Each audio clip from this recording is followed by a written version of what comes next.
Heureux de vous retrouver sur Medi 1, soyez les bienvenus dans l'invité de la rédaction.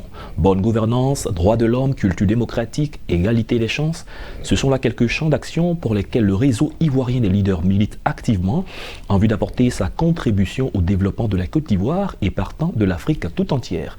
On en parle avec le président du réseau Congo, Ghislain. Bienvenue sur le plateau de Medi 1. Merci. Oui. C'est un plaisir de vous recevoir. Plaisir partagé. Alors vous êtes le président du réseau ivoirien des leaders qu'on appelle le RIL. Alors pourquoi la mise sur pied d'un tel réseau quand on sait qu'il y a beaucoup de leaders, il y a déjà beaucoup d'autres réseaux qui existent? D'accord, merci. Il faut dire que depuis 2005, la fondation allemande Friedrich Ebert a décidé de mettre en place un programme de formation dédié aux jeunes, appelé Jeunes Leaders. Donc l'objectif c'était de former les jeunes qui seront la relève au niveau de leurs partis politiques, au niveau de leurs différentes organisations. Donc le programme a évolué et est devenu Génération Avenir. Donc Génération Avenir, comme son nom l'indique, des jeunes qui seront appelés à prendre la relève. Donc en 2016, ces jeunes-là qui ont été formés sur des questions de leadership politique, économique et social se sont dit, mais tiens, nous sommes des privilégiés, puisque chaque année, la Fondation forme ne serait-ce que 36 jeunes en Côte d'Ivoire, donc 18 à Abidjan et 18 à Bouaké. Donc pourquoi nous, en tant que jeunes leaders, ayant bénéficié de ces jeunes de formation, n'allons pas nous mettre ensemble pour aller, bien évidemment, vers nos jeunes, pour leur parler des questions de démocratie, des questions de bonne gouvernance, des questions de paix, sécurité, des droits de l'homme, etc. Donc c'est comme ça qu'en 2016, les anciens boursiers de ce programme-là ont décidé de mettre en place le réseau ivoirien des leaders. D'accord, quand on parle de leader, il y a le leadership. C'est qui un leader au sens propre du terme? D'accord, pour nous, un leader, c'est quelqu'un qui, de façon quotidienne, sait comment orienter, sait comment, bien évidemment, développer sa vie pour impacter positivement les autres. Donc, nous, notre leadership n'est pas un leadership qui est rattaché à un poste, mais un leadership dans notre vécu, de façon quotidienne, nos rapports avec les gens, comment amener les autres à suivre le droit chemin, comment permettre aux jeunes d'être des modèles pour leur communauté, pour leur génération. En termes d'action concrète, depuis 2016 que votre réseau existe, au-delà des sensibilisations, au-delà des explications que vous donnez, quelle activité concrète d'impact avez-vous réalisé? D'accord, il faut dire que le réseau ivoirien de leaders a cette particularité-là de créer des concepts. Donc on a des concepts que nous avons créés. Nous avons des assises démocratiques.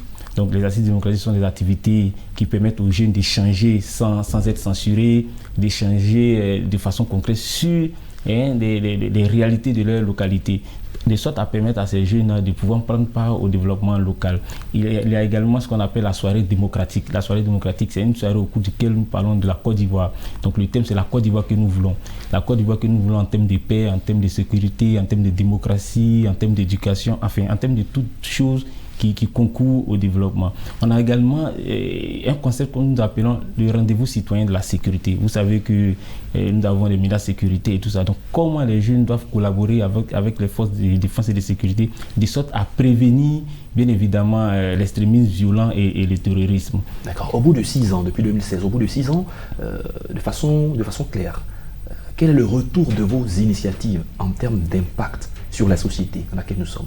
Bien sûr, on a des retours positifs parce que de plus en plus les jeunes des localités où nous sommes passés prennent des initiatives, des jeunes qui vont assister par exemple aux conseils régionaux, aux conseils municipaux, des jeunes qui se mettent ensemble pour proposer des choses à ces élus-là. Parce que pour nous, nous disons que pour que nos élus nous prennent au sérieux, il faut que nous soyons des forces de proposition.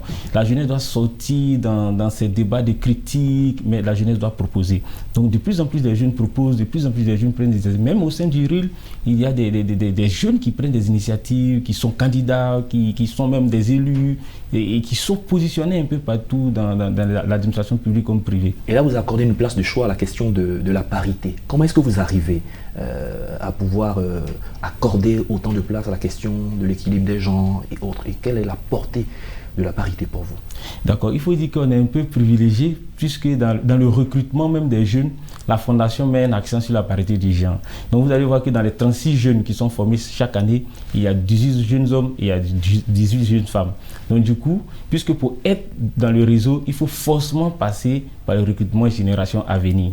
Vous voyez, donc c'est la crème des crèmes qui appartient au réseau. Donc du coup, aujourd'hui, nous sommes à plus de 800 membres. Vous allez voir qu'il y a 400 hommes, il y a 400 femmes. Donc nous sommes privilégiés. Et dans nos activités, on fait en sorte que les participants et on ait un équilibre du genre entre les participants. Parce que c'est ce que la Fondation nous a inculqué comme valeur. Il faut permettre à ce qu'il y ait une répartition équitable. Si on a besoin de 30 personnes, il faut qu'il y ait 15 femmes et 15 hommes, de sorte à ce que le débat soit équilibré et qu'on prenne en compte la vie des femmes. L'une des questions de prédilection aussi au niveau du RIL, c'est la question des droits de l'homme, le respect des droits de l'homme. Alors vous êtes en Côte d'Ivoire, quand vous regardez la Côte d'Ivoire, on ne parlera pas de l'Afrique, ça ferait un peu trop vaste. Quel est votre avis sur le respect des droits de l'homme, les organisations qui existent, le travail que font ces organisations? D'accord, il faut dire qu'aujourd'hui, les organisations font un travail énorme. Et même la Côte d'Ivoire s'est inscrite dans cette dynamique en mettant en place la Commission nationale des droits de l'homme qui aujourd'hui véritablement travaille sur le terrain. Et je félicite d'ailleurs Madame la Présidente qui a installé des commissions un peu partout en Côte d'Ivoire, de sorte à ce qu'on puisse être regardant sur ces questions des droits de l'homme. Chez nous, au RIL, nous sommes très regardants parce que le respect des droits de l'homme sont des principes démocratiques. Voilà, pour un pays démocratique, c'est un pays où on est libre de s'exprimer, où personne n'est brimé par ses opinions, que ce soit politique ou son appartenance religieuse, etc. Donc pour nous, en Côte d'Ivoire, il y a des efforts qui sont faits. C'est vrai que par moment, on a... enfin, tout ne peut pas être parfait au même moment, mais il y a des efforts, les organisations travaillent, les organisations interpellent l'État de Côte d'Ivoire quand il y a des manquements. Et je pense que de plus en plus, l'État aussi s'inscrit dans cette dynamique-là. D'accord. Parlons justement de l'État de Côte d'Ivoire. Il y a aussi les élus locaux, que ce soit les maires, les députés. Est-ce que le RIL a une force de proposition, une force d'impact sur les élus? Comment vous procédez quand vous avez un changement à apporter? D'accord. Déjà, il faut dire qu'aujourd'hui, le RIL existe dans deux régions, Abidjan et Bouaké. Et d'ici mars, le RIL sera implanté dans 10 autres localités. Et notre objectif, c'est d'impacter positivement au niveau local. Donc, nous procédons à des activités qui mettent au centre les élus locaux. Nous formons les jeunes de sorte à ce qu'ils puissent être cette force de proposition-là vis-à-vis de leur localité. Par exemple, au niveau des assises démocratiques, il y a ce qu'on appelle les 3 engagements majeurs qu'il faut prendre. On a également une activité que nous allons mettre en œuvre qu'on appelle au nom de la transparence. Au nom de la transparence, c'est quoi? Les jeunes sont formés sur des questions de bonne gouvernance, transparence, et à la fin, on appelle les élus locaux de sorte à ce que ceux-ci viennent expliquer leur rôle à la jeunesse. Et on donne les outils à la jeunesse de contrôler bien évidemment ces élus-là. Parce que tant qu'il n'y aura pas un contrôle citoyen de l'action publique, je pense que les élus pourront faire ce qu'ils veulent. Donc aujourd'hui, nous sommes en train d'outiller les jeunes en matière de contrôle citoyen de l'action publique, de sorte à ce que tout ce qui est décision au niveau de la municipalité, au niveau des régions, les jeunes soient impliqués et les jeunes interrogent ces élus-là sur pourquoi vous prenez telle décision, pourquoi nous ne sommes pas associés, voici comment nous voulons que les choses marchent. De plus en plus, on parle de formation des jeunes à l'exercice de la politique. Qu'est-ce que vous pensez de la formation des jeunes à la politique? Je pense que c'est la base. Même au primaire, on doit même commencer à former les jeunes à la politique.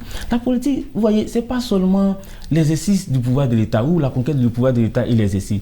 La politique, c'est nos rapports dans la société. Quand on parle des questions de corruption, quand on parle des questions, c'est des choses qu'il faut inculquer à la jeunesse dès la base. La jeunesse doit comprendre que l'engagement politique et citoyen est un élément important pour le développement. Parce que si on a des violences aujourd'hui, si l'engagement des jeunes en politique est émaillé de violence, n'est pas accompagné de valeurs, de principes, on va toujours tomber dans les travers. Tout ce qu'on va construire va s'écrouler. Il faut former les jeunes à la chose politique parce que c'est un métier. C'est des choses qu'il faut connaître, de savoir que la démocratie, voici comment ça fonctionne, les élections, voici comment ça fonctionne, pourquoi moi je dois prendre part à tel parti politique ou pas à tel parti politique, etc., etc. Il faut outiller la jeunesse de sorte à ce que notre participation est une participation saine, une participation qui repose sur des principes, qui repose sur des valeurs, qui n'est pas, de sorte à ce que ces jeunes ne soient pas facilement manipulables. Parce que plus on ne connaît pas des valeurs politiques, des choses là, plus on est manipulable. Et du coup, on est utilisé... Quand on n'a pas les principes de la gestion du pouvoir d'État. Et même, vous voyez, il y a des élus même qui n'ont pas de formation politique. Mais parce qu'ils ont des moyens, ils sont élus. Et arrivés au sommet, ils se débrouillent comme ils peuvent. Vous voyez, et les résultats sont là. Les résultats sont là. Alors que pour développer le pays, il faut commencer par par les communes, par les régions. Et c'est là, j'attire l'attention des populations. Il faut qu'on ait des personnes qui sont outillées, qui sont formées, et la jeunesse doit être outillée. Donc la formation pour nous est un élément, et c'est pourquoi d'ailleurs on organise des formations au RIL, des formations sur des questions politiques, sur des questions sociales, sur des questions économiques. On a fait même une conférence sur le financement des partis politiques en Côte d'Ivoire, sur le financement des élections, parce qu'il n'y a pas une loi qui encadre le financement des élections. Et ça a abouti à une étude de la Fondation Friedrich Ebert. Et ce sont des choses que nous faisons et que des organisations utilisent, par exemple, pour mener des études. Bientôt, nous irons aux élections municipales de 2023 et nous espérons qu'il y aura beaucoup de jeunes qui ont pris conscience, qui ont la formation politique, qui ont l'intelligentsia, qui ont le cran, qui ont de la volonté, qui vont se présenter. Ça va changer certainement les donnes. C'est la fin de cette émission. Merci. Congo Ghislain, vous êtes le président du réseau ivoirien des leaders. Merci d'être passé sur notre plateau. Je vous remercie. Merci à tous d'avoir suivi cette émission. Excellente suite de nos programmes sur Média.